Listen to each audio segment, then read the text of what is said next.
Alors voilà, je vais vous faire un petit cours accéléré sur Scratch 2. La première chose à faire, c'est d'aller ici dans Ajouter bloc. Alors ici, ils sont déjà ajoutés, pardon. Ajouter une extension. On voit PGPIO, un double clic dessus et vous avez ajouté 2 blocs supplémentaires. Alors ceci est très important, sinon vous ne savez pas faire votre programme. Alors voilà un petit exemple de programme. La première chose à faire aussi, c'est de dire et de noter quelles sont vos entrées et vos sorties. Par exemple ici, la 27, la 17, la 22 et la 10, ce sont des entrées. La 19, la 13, la 26 sont des sorties. Alors là, je vous prends un exemple de feu rouge commandé avec des boutons. Alors les endroits importants, donc c'est ici contrôle. Donc on peut voir attendre une seconde, répéter 10 fois, répéter indéfiniment.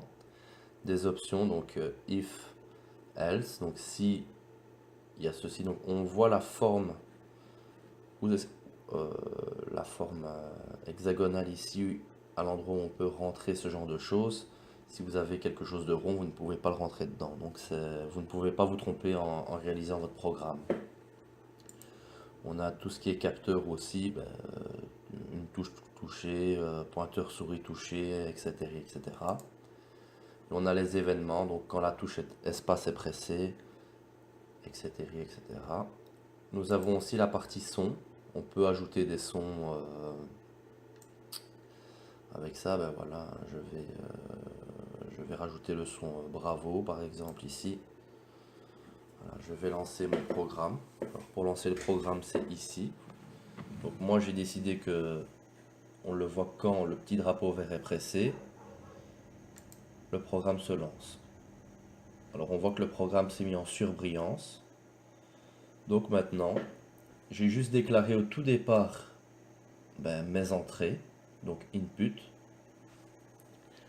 Donc là au niveau du programme que j'ai fait, si l'entrée 17 est alimentée, donc ici c'est un bouton poussoir, alors ceci va se lancer.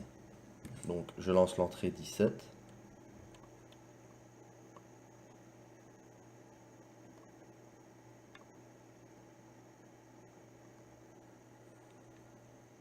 Et mon programme se lance. Oui, évidemment, vous ne le voyez pas, c'est sur la maquette. Alors, je répète par exemple l'opération jusqu'à ce que, si l'entrée 27 est activée, donc là, je l'active avec l'entrée 17, et je répète jusqu'à ce que l'entrée 27 soit activée. Donc un deuxième bouton, par exemple, pour arrêter la chose, quoi.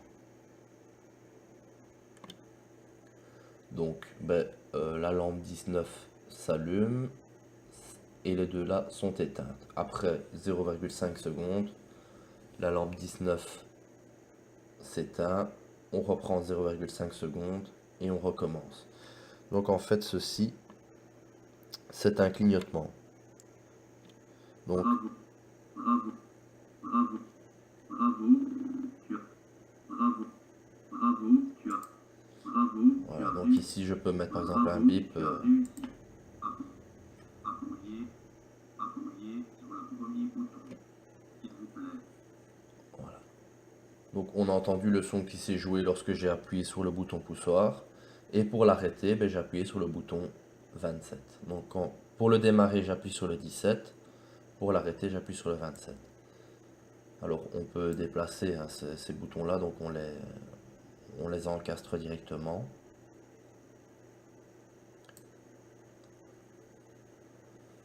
Donc ici, ce que j'ai fait, j'ai bêtement fait un clignotement. Donc par sécurité, j'ai éteint les deux autres lampes de mon feu rouge, la 19 qui est la lampe orange, et j'ai créé un clignotement. Donc la lampe s'allume, après 0,5 secondes, elle s'éteint, on attend 0,5 secondes, on revient, elle se rallume, et ainsi de suite. Donc la lampe clignote à 1 Hz, c'est-à-dire une fois par seconde. 0,5 secondes allumé, 0,5 secondes éteinte.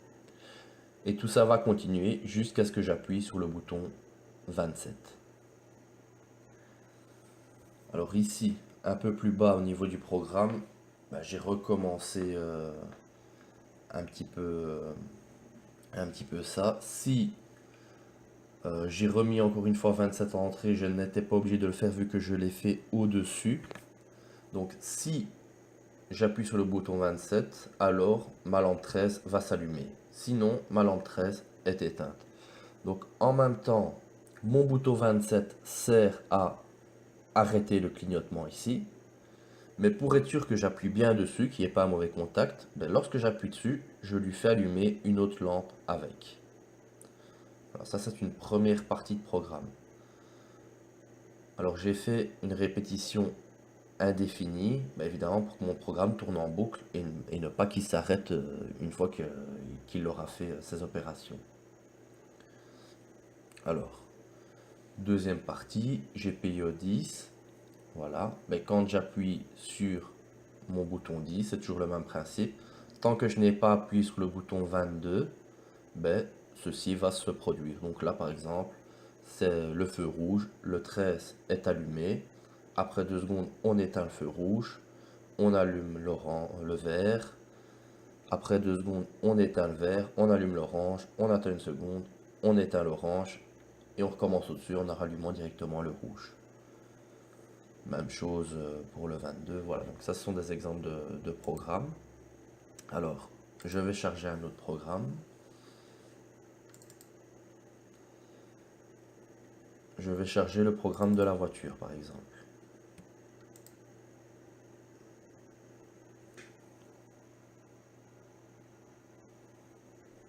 Donc, même chose ici. Au lieu de mettre des boutons poussoirs, j'y ai mis des touches de mon clavier. Donc, on peut sélectionner n'importe quelle touche.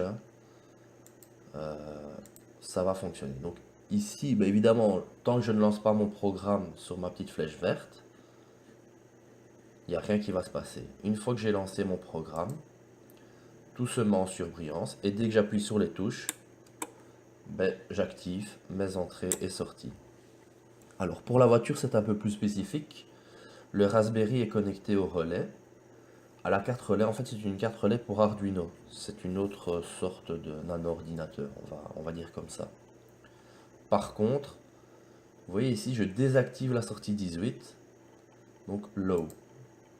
Alors output height, c'est pour allumer, output low, c'est pour éteindre, et input, c'est pour définir ça en entrée.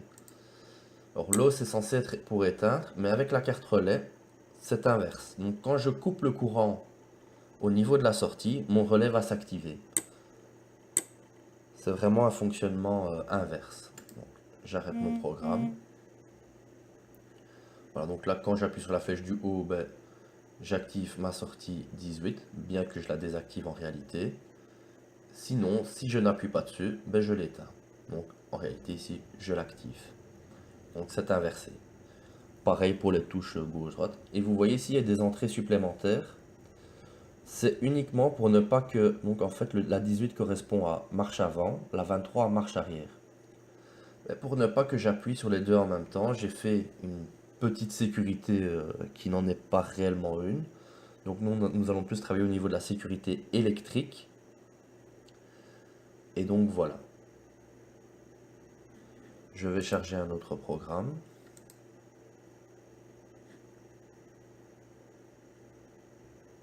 Alors, par exemple, la grue en mode automatique.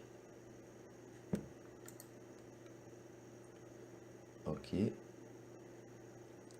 Alors ce programme-là est quand même un peu plus complet que les autres. Donc j'ai mis la touche espace qui va...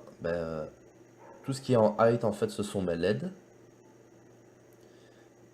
Non, ce sont mes relais, pardon. Et tout ce qui est en low, ce sont mes LED.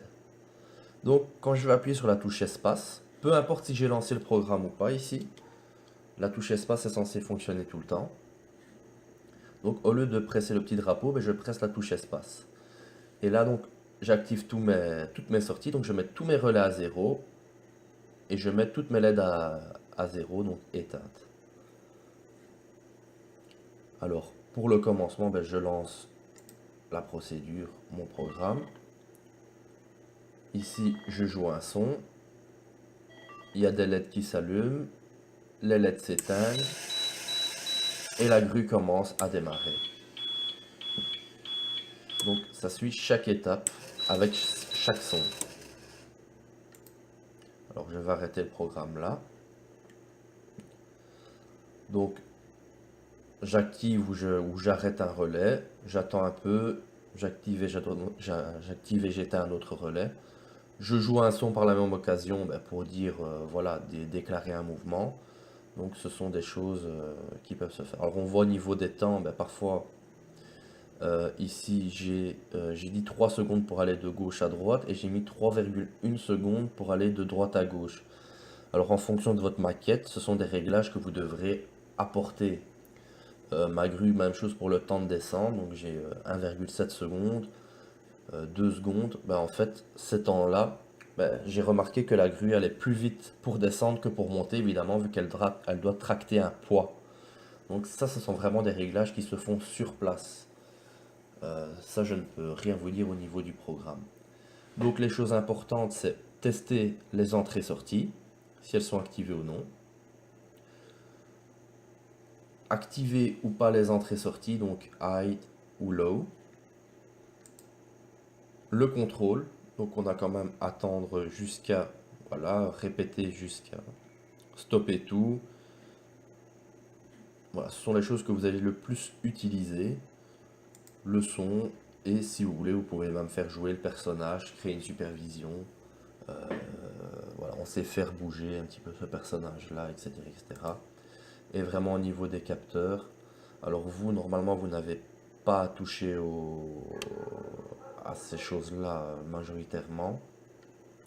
Opérateur, on peut dire, il faut que ce soit lui et lui, ou lui ou lui, pour faire des opérations logiques, par exemple s'il y a besoin de 2 capteurs ou des choses comme ça. Ensuite, voilà, c'est votre logique qui va créer votre programme. Mais Scratch n'est pas plus compliqué que ça. Euh, Tout a été réalisé directement par des blocs, au lieu de s'amuser à taper if deux points et faire une faute si on oublie un point virgule à la fin. Ce sont des blocs et voilà, si les blocs ne sont pas fermés, l'application ne peut pas se lancer. Voilà pour ce petit cours de Scratch en accéléré. Je vous remercie.